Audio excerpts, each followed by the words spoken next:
Radich here, and I'm now joined on the phone by MFC Light Heavyweight Champion Ryan Jimmo. Ryan, how are you? Not too bad today. How you doing? I'm good. I was on the internet, and I was reading an article that Emmanuel Newton pulled out of the fight due to a shoulder injury, and now Zach Cummings is your new opponent. Will that affect your training? No, I don't think it will. I think the both wrestling-based fighters, I think they have similar physique, and that's a lefty, so I think it's a pretty similar fight. Same game plan that I would have for Emmanuel, so no, I don't think so. I think it's kind of just different form, but same game plan. Cummings, he's coming up a weight class. He fought Tim Kennedy at 185, so he's coming up. Are you going to try to kind of bully him around early because you are going to be the bigger man? Yeah, absolutely. And I think he's pretty soft at 185. So I'm certainly going to be the bigger, stronger guy, and I'm going to use that to my advantage fully. You guys certainly know that he's in there with the bigger human being. So, yeah, part of the game plan for sure. Will this be different now that you're fighting in a cage as opposed to a ring? Do you prefer the cage or the ring? You know what? People go like this like that. I don't really feel a big difference. The only thing is there's corners in the ring, and the cage doesn't have it. But in terms of like leaning up against the cage, he's doing the same thing with ropes, you know? I don't know if people make a big deal of the difference fighting in a ring or a cage, but I don't really find that much of a difference. It's still a fight regardless. So I don't really have a preference. Your last fight against Dwayne Lewis, how pleased were you with your performance in the fight? You know, not bad. I thought the game plan very good. I made sure I kept the right side with my kicks, you know, and I didn't want to be going in too much of a hand, so that means Chico to have those heavy hands with her. So, the performance was pretty good. I thought the game plan good, but, you know, there's a lot of work to be done. So, in one sense, I'm happy with how I did the game plan. In another sense, you know, there's a lot of work to be done. Has life changed for you now that you're the champion? You know what, in terms of competition, when I was in karate, I was the champion. I was the guy who was always sitting on top, and I'm used to being in this position. So, I had the same attitude all the time. Whether I'm the champion or not, I just always never feel like I'm good enough, and I have to work harder to improve and make sure that, you know, I kind of take care of the insecurity that I'm not good enough. So, I train the same regardless, and I try to keep the same mindset regardless. I don't really lose that hunger, you know, to get better. So, no real changes on that competitive fighting training part. Do you feel that you have more pressure on you because you got the belt or because you have a big winning streak? Yeah, you've reeled off 14 in a row. I don't know. I don't really think about that stuff. You know, that's my thing. So, and I guess if it does affect it somehow, I just try to use it in a positive way and not try to, like, not let it mess it. So, just try to take my lemons and put some lemonade, make some lemonade out of it, I guess. Yeah. How much does the belt mean to you? You know what, I sleep with it. You know, I cook bacon in it naked. Her name's Belty, and I kiss her a lot, and I polish her, and my girlfriend gets a little bit jealous. She's like, put that damn bed down. I'm like, shh, he'll hear you. Well, you're not doing it, but don't shout with Belty on, because, I mean, you don't want her rust, right? So, yeah, you know, he blessed me. I'm going to adopt again, and make sure he's Facebook page from. So, If you lose this fight, do you still get to keep the belt? Like, is it with you for life, or do you have to give it over? well, you know, I don't get to keep the belt if I lose, so I get to keep the belt. So I just don't plan on losing this fight. Can't tell how to give it back if I lose the organization, or if I lose, then I have to give the belt back, yeah. So, Do you think it makes the belt more special that you just don't get to keep, you know, a copy of it? You have to hold on to it. Does it make it more special? absolutely. Should have make sure a little 100%. Yeah, make sure that, you know, you value it for, you know, the time it's with you, for sure.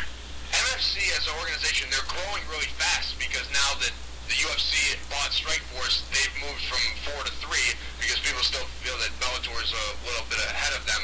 Where do you think this organization is going to keep growing? You know what, there's hard work ethic, and I think that, you know, the sky's really the limit. You know, I know some people think that Bellator is number 2 and MFC is number 3. Man, I don't know, I think it's certain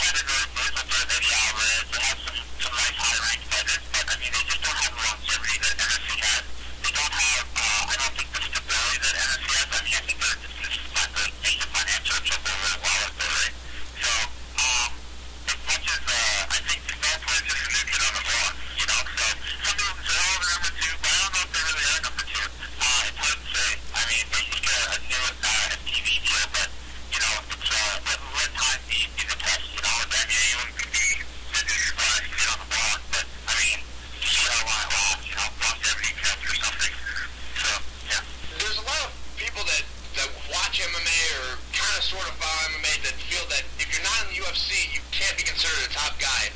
But that's not true. All the time. There's, like you said, Eddie Alvarez. He's one of the top lightweights in the world. He's not in the UFC. Do you think that that's something that you would want to go into the UFC eventually? Yeah, eventually I'd like to go in the UFC.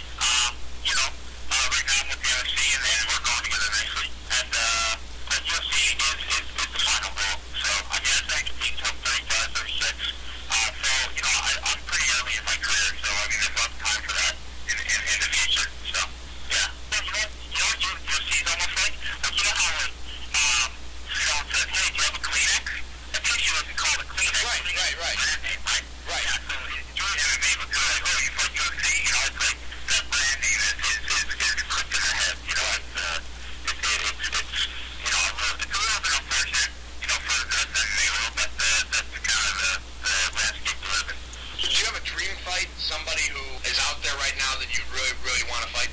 I got a couple, I got some guys, like, in the UFC who I think I could, like, really exploit, like, be pretty convincingly, who I really think running outside, but Matt Hamill, Bob Lou, and a couple of UFC guys, I think, everyone thinks they're, like, the cream of the crop, but I think I could easily beat them, and then I have another guy who would be definitely a challenging fight, but I'd like to have, like, just to be a stand-up fight with Vero Machida, just have, like, that karate match, just, when there's a guy, like, don't go to the ground, just gotta make it a bit more, let's have a kumite, a karate match, just match of karate against each other.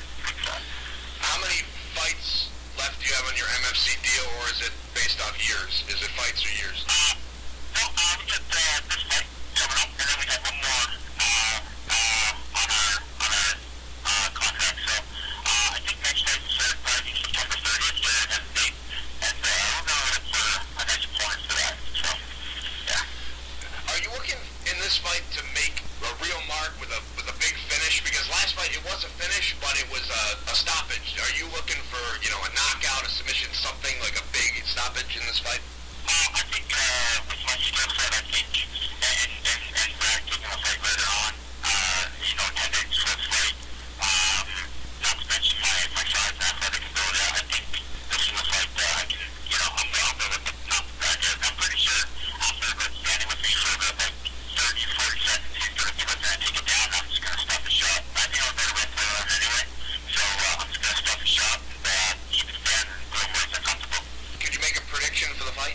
I will KO or TKO in the first or second round. Real quick before I let you go, do you have any sponsors you'd like to thank? Anything you want to say to your fans? I want to thank Good For You. I want to thank X Factor. I want to thank Total Poker. I want to thank Energy Security System. I want to thank Lean FX. I want to thank Javier Laser Therapy. And to my fans, other than that, it's a great show for you guys, and thanks for following me. Okay, Ryan, I really appreciate taking the time to talk. Good luck, MFC 29 against Zach Cummings.